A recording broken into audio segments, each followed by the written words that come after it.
आप सभी यूट्यूबरों को मेरी तरफ से बहुत बहुत साधुवाद, मंगल कामनाएं। आज मैं नागपुर की पवित्र भूमि, जहां बोधिसत्व डॉक्टर बाबा साहब अम्बेडकर ने 14 अक्टूबर 1956 को दीक्षा ली, आज उसी की रिजर्व बैंक चौराहे के सामने संविधान चौक पर मैं आया हुआ हूं। आज 10 अगस्त 2025 है और 12 फरवरी 2024 से बुद्ध गया का आंदोलन चल रहा है। बुद्ध गया का आंदोलन एक दुनिया के बौद्धों का, महाबोधि बिहार का मुक्ति का आंदोलन है और इस आंदोलन में सारे देश, सारी दुनिया के बुद्धिस्ट चाहते हैं कि महाबोधि महाविहार मुक्त होना चाहिए, उसका वर्चस्व बौद्धों के हाथ में आना चाहिए। ये बौद्धों की अस्मिता का सवाल है। जैसे मुसलमानों का मक्का मदीना, ईसाइयों का जेरूसलम, वैसे ही सारी दुनिया के बौद्धों का बुद्ध गया एक पवित्र स्थल है, जहाँ पर सारी दुनिया के लोग भगवान बुद्ध की पवित्र भूमि पर आते हैं। 12 फरवरी से ये आंदोलन शुरू होता है और 12 मई को इस आंदोलन के टुकड़े टुकड़े हो जाते हैं। ये 12 मई तक तो ये आंदोलन मुक्ति आंदोलन था, लेकिन 12 मई के बाद 13 मई को ये चंदा आंदोलन हो गया, QR कोड आंदोलन हो गया, ATM पेटीएम आंदोलन हो गया और बैंक अकाउंट आंदोलन हो गया। लोगों ने वो, यार मैं सब बोलूँगा यार, तुम बीच में डिस्टर्ब क्यों करते हो? क्यों करते हो? ये आंदोलन के 13 मई को ये टुकड़े टुकड़े हो गया, पूरे धड़ों में बट गया और धड़ों में ऐसा बटा कि वो अपने ही लोग हैं। ज़माने में आए हो तो जीने का हुनर रखना, दुश्मनों से कोई खतरा नहीं, अपनों पे नज़र रखना। जो अपने लोग हैं वो नेम और फेम के लिए, चंदा के लिए लोग अलग अलग आंदोलन चला रहे हैं। ये आंदोलन 5-6 जगह अलग अलग लीडरशिप में बट गया। सुमित रतन अपना अलग आंदोलन चला रहे हैं, हर्ष मोदी अपना अलग चला रहे हैं, के राहुल अलग चला रहे हैं, विमल कीर्ति अलग चला रहे हैं और विनयाचार्य अलग चला रहे हैं, आकाश लामा अलग चला रहे हैं, राजेंद्र पाल अलग चला रहे हैं, चंद्र कीर्ति अलग चला रहे हैं। ये सब आंदोलन आज महाबोधि महाविहार की मुक्ति से उनका कोई लेना देना नहीं। उनका लेना देना है कि अधिक से अधिक पैसा आए, हमारे बैंक अकाउंट पूरे भर जाएं और हम ऐशो आराम की ज़िंदगी एरोप्लेन से जिएं। आज मैं देख रहा हूँ कि समाज के गाढ़े खून की कमाई, समाज का इमोशनल ब्लैकमेल, समाज का एक्सप्लॉयटेशन, समाज की भावनाओं का शोषण इस आंदोलन की आड़ में हो रहा है। आंदोलन तो मुक्त नहीं होगा, अभी महाबोधि महाविहार तो अभी मुक्त नहीं हुआ, लेकिन उससे पहले लोगों के गले में माला डाली जा रही है। हीरो बनकर आगे आ रहे हैं, हीरो बनकर आगे चल रहे हैं, उनके जय जयकार के नारे लग रहे हैं। अरे किस बात की माला, किस बात का नारा? ये महाबोधि महाविहार तो मुक्त हुआ नहीं और नारे पहले से लगना शुरू हो गया, स्वागत पहले से शुरू हो गया। एक लड़का वो अपनी गलतियों के कारण, अपने कर्म से, अपनी उदंडता से जेल चला गया और उसको हीरो बनाने का काम कुछ लोग कर रहे हैं। उस पर अभी वो पूरा का पूरा भिक्षु भी नहीं है, उसकी उपसंपदा भी नहीं हुई है, वो एक साधारण सामने रहे।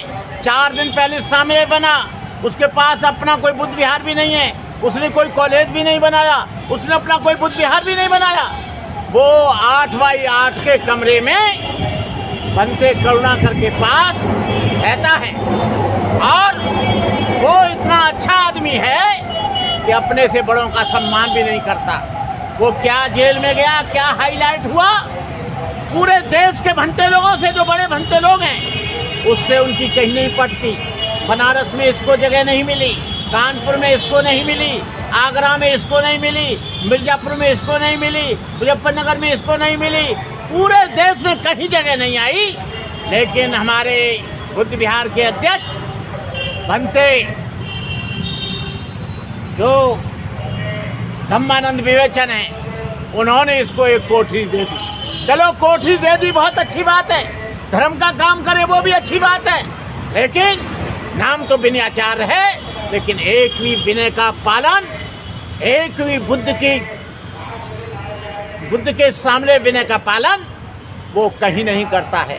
अपने से बड़े बड़े भिक्षुओं के हाथ में से माइक छिनाता है, बनते करुणाकर से झगड़ा करता है, बनते करुणाकर के साथ मारपीट करने के लिए तैयार हो जाता है। अभी उपसंपदा करने के लिए घूम रहा है, लेकिन उपसंपदा कम से कम 10 वर्ष तक सामने जीवन अपने गुरु के संरक्षण में जिए और ये सीखे कि बड़ों से कैसे बात करनी है, बड़ों का कैसे सम्मान करना है, भिक्षुओं का कैसे आदर करना है, विनय का क्या पालन करना है। जो सामने के 75 सेखी होती हैं, उन्हें सील नहीं कहा जाता, सेखी कहते हैं, और भिक्षुओं के 227 सील होते हैं। लेकिन वो 75 सेखी में कितनी सेखियों का पालन करता है वो तुम जानते होगे। जेल चला गया, लोगों ने उसे हीरो बना दिया। अरे उसने कौन सा इतना बड़ा काम कर दिया समाज के लिए। जेल तो ढेर सारे मवाली, गुंडे, लफंगे, चोर, कतली, ढेर सारे लोग जाते हैं, और उसे पूछो कि जेल जाने से पहले उसने कौन सा काम कर दिया। उसने 2-4 बुद्ध विहार बना दिए, या वहाँ ब्राह्मणों से मुक्त करा लिया, या वहाँ पर बुद्ध विहार मुक्त हो गया। ये आंदोलन चल रहा है, चलना भी चाहिए, लेकिन ये आंदोलन जो बिखर गया है, यदि ये लोग ईमानदारी से चाहते हैं कि महाबोधि महाविहार मुक्त होना चाहिए, हिंदुओं से मुक्त होना चाहिए, बौद्धों के हाथ में आना चाहिए, 1949 नष्ट होना चाहिए, ये जब होगा जब ये तमाम संगठन जो अलग अलग खुरकुट की तरह बटे हुए हैं एक जगह आ जाएं। यदि ये ईमानदारी के साथ यदि महाबोधि महाविहार को मुक्त कराना चाहते हैं, तो ये सारे संगठन जो अलग अलग धड़े लड़ रहे हैं ये एक जगह आ जाएं। लेकिन ये एक जगह आएंगे नहीं, अपनी दुकान को बंद नहीं करेंगे, एक जगह आ जाएंगे तो चंदा खाने को कहाँ से मिलेगा, QR कोड में पैसा कहाँ से मिलेगा, बैंक अकाउंट कहाँ से बढ़ेगा। आप लोगों से, देश के तमाम लोगों से, चाहे महाराष्ट्र के लोग हों, चाहे पूरे देश के लोग हों, मैं उनसे हाथ जोड़कर कहना चाहता हूँ, ये जितने भी आंदोलन चला रहे हैं इनको एक पैसा मत दीजिए, और ये कहिए कि पहले महाबोधि महाविहार के लिए तुम सारे लोग एक हो जाओ, हम चंदा भी देंगे, पैसा भी देंगे, आएंगे भी। लेकिन ये भावनाओं का दोहन हो रहा है, अलग अलग मूवमेंट चलाए जा रहे हैं, अलग अलग मंच लगाए जा रहे हैं, अलग अलग आंदोलन किए जा रहे हैं, अलग अलग मेमोरेंडम दिए जा रहे हैं। इस बात को IB, intelligence branch, local intelligence bureau ये जानते हैं कि ये आंदोलन बिखर चुका है, ये आंदोलन कई धड़ों में चला गया है, ये आंदोलन बहुत से लोग लीडर इसका बनना चाहते हैं, सुमित रतन वो बनना चाहते हैं, के राहुल बनना चाहते हैं, आकाश लामा बनना चाहते हैं, चंद्र कीर्ति बनना चाहते हैं, हर्ष बोधी बनना चाहते हैं, विनयाचार्य बनना चाहते हैं, विमल कीर्ति बनना चाहते हैं। ये सारे लोग को कोई चंदा न दे जब तक ये महाबोधि महाविहार के उद्देश्य को लेकर जब तक ये एक नहीं हो जाएं। जब सबका उद्देश्य महाबोधि महाविहार को मुक्त कराने का है तो अलग अलग डुब्बी कैसी, अलग अलग दुकान कैसी, अलग अलग रहना कैसा, अलग अलग मंच कैसा, अलग अलग लीडर कैसे। हम कहते हैं कि इस आंदोलन को चलाना है तो सारे लोग एक हो जाओ, और जब तक एक नहीं होते हैं मैं देश के लोगों से कहना चाहता हूँ, पूरे दुनिया के लोगों से कहना चाहता हूँ कि इनको एक पैसा मत दो, बिल्कुल आदर मत करो, गले में माला मत डालो, मंचों पर इनकी स्पीच मत सुनो, कभी मत जाओ जब तक ये एक नहीं हो जाते। यहाँ पर मेरा ये कहना है कि ये 13 मई के बाद आंदोलन पूरी तरह से धड़ों में बट गया। और बटा क्यों? हर एक आंदोलनकारी डिक्टेटर बन गया है, एक दूसरे की बात मानता है, एक दूसरे की बात नहीं मानता है, एक दूसरे से समझौता नहीं करता है। आंदोलन तभी टूटते हैं जब दूसरे की भावनाओं को आहत किया जाता है। आंदोलन तभी टूटते हैं जब दूसरे लोगों को सम्मान नहीं दिया जाता है। आंदोलन तभी टूटते हैं जब दूसरे लोगों को साथ नहीं दिया जाता है। आंदोलन तभी टूटते हैं कि सारा का सारा पैसा एक आदमी हड़प करता है। वो पैसा आंदोलन के लिए आता है, किसी व्यक्ति के लिए नहीं आता। बाबा साहब अम्बेडकर की वजह से देते हैं, भगवान बुद्ध की वजह से देते हैं। और जितना दोहन अम्बेडकर वादियों का इस देश में हो रहा है, वो चंदा देते देते उनकी कमर टूट गई है, वो ऊब गए हैं। आज भी कार्यक्रम हो रहा है, कल भी कार्यक्रम हो रहा है, 14 को भी कार्यक्रम होगा, 16 को भी कार्यक्रम होगा। अरे कितने कार्यक्रम करोगे, कितने आंदोलन करोगे, कितने अलग अलग बटोगे? ये सारी रिपोर्ट भारत सरकार के पास जा रही है। अरे बेईमानो, अरे तुम चंदाखोर लोगो, यदि शर्म करो, चीवर पहन के घूम रहे हो, लेकिन तुमको, यदि तुम्हारे जीवन में ईमानदारी है, यदि तुम्हारे जीवन में समर्पण है, यदि तुम्हारे जीवन में भगवान बुद्ध, महाबोधि, महावीर के प्रति आस्था है, तो सारे लोग एक हो जाओ। और तुम नहीं एक होते हो तो जो अलग अलग चला रहे हैं वो बेईमान हैं, झूठे हैं, लुटेरे हैं, समाज को धोखा देने वाले हैं। बंदी जो अभी फैसला था सुप्रीम कोर्ट का, उसका क्या हुआ? राम जन्मभूमि का 50 साल में आया और ये फैसला बहुत सेंसिटिव है, ये इतना जल्दी आने वाला नहीं। वहाँ पर सारे के सारे मनुवादी बैठे हैं, सत्ता में वो बैठे हैं, न्यायालय में वो बैठे हैं, पत्रकार वो हैं। इसके 4 स्तंभ होते हैं, न्यायपालिका, कार्यपालिका, विधायिका और पत्रकारिता। चारों में तो वो लोग बैठे हैं, तुम्हारे कहाँ हैं? एक हमारे उनको गवाही को बना दिया है, वो केवल एक रबड़ मोहर बना दिया है। यदि ये गवाही के रहते हुए भी स्वतंत्र नहीं हुआ तो ये अभी 500 वर्ष और लगेंगे, ये कभी नहीं होगा। गवाही जी बुद्धिस्ट हैं, लेकिन ये कर भी देंगे तो ये आरएसएस, हिंदू संगठन, हिंदू सेना ये नहीं करने देगी। क्यों? कि बिहार में 1949 एक्ट बिहार गवर्नमेंट का है और बिहार गवर्नमेंट की विधायिका में, विधानसभा में हमारे लोग हैं नहीं। और जब तक बिहार में हमारे लोग और बौद्ध नहीं बढ़ेंगे तब तक इसका मुक्त होना। ये आंदोलन 135 वर्ष पहले अनागारिक धर्म प्राण ले चलाया। 100 वर्ष जब पूरे हुए 1992 में भदन सुरई ससाई ने चलाया, उसके 25 साल तक बंद हुआ।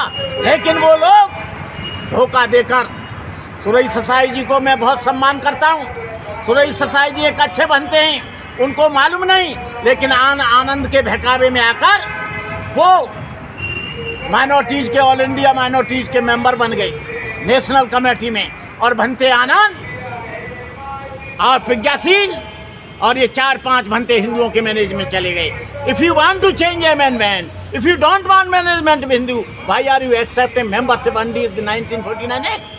जब तुम इस लड़ाई को लड़ रहे हो कि 1949 एक्ट नष्ट होना चाहिए और उसी 1949 एक्ट के अंतर्गत आप लोग मेंबर बन रहे हो, इसलिए वो फेल हो गया।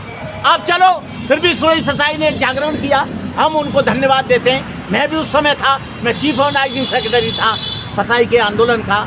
ससाई के साथ मैं 40 वर्ष से रह रहा हूँ, लेकिन ससाई बनते को भारत की राजनीति के बारे में बेचारे को कुछ पता नहीं है। वो जो कहता उस बात को मान लेता, जो कहता उस बात को जान जाता। सारे के सारे मूवमेंट को आज भी जो आंदोलन चल रहा है वो आंदोलन दिग्भ्रमित हो गया है, भ्रामक हो गया है, कंट्रोवर्शियल हो गया है।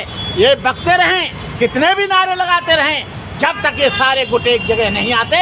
महाबोधि महाविहार की मुक्ति की कल्पना अब फिर 16 तारीख को हो रहा है, फिर 14 को हो रहा है, फिर 10 को वहाँ पर हुआ, फिर ये 22 को वहाँ करेंगे, फिर ये महू में करेंगे। क्या हो जाएगा इससे? जब सारे लोग अलग अलग बटे हुए हैं कुछ नहीं होने वाला। इन सारे लोगों को एक जगह आना पड़ेगा, एक जगह आंदोलन चलाना पड़ेगा, तब ये मुक्त होगा।